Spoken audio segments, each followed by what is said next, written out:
think that's really where the polarization comes from, where a lot of people are down on Kevin Stefanski, looking at the chat, as we say, and a lot of people are like, no to Kevin Stefanski. But, like, and I think it's because people are looking at the last two sort of disastrous years for the Browns and being like, that's all on Kevin Stefanski.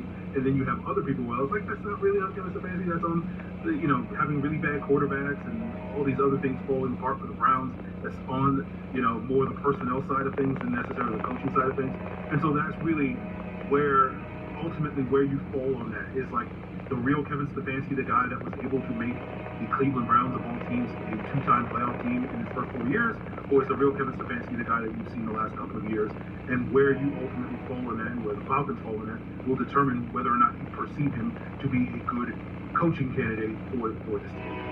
Yeah, I think that's a great point. It's always difficult to know whether or not that coach in his head coaching space maybe a second or third stop, like if it's the money shot. There's so many other factors because there are organizations like the Cleveland Browns where it's not just about who's the head coach, it's about that organization and their mindset and how they operate overall. And I think that's something that we've talked about on SWAT shows as well. Like, when you get all of the right pieces in place, then let's see what you can do, meaning front office, sidelines, just across the whole organization. So I think you all made great points about what Kevin Stefanski could potentially be as head coach for the Falcons. Now, speaking of doing some things differently and some things that maybe haven't been done in a minute, a Falcon rookie's positioned himself to do just that, something that hasn't been done in, over half a century, almost half a century. We'll talk about it next up.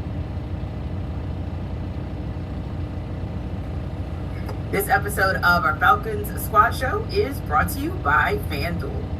Fridays already feel different during basketball season, and FanDuel is making them even better. Every Friday night before the games tip off, FanDuel gives fans a new way to kick off the weekend with NBA Happy Hour. NBA Happy Hour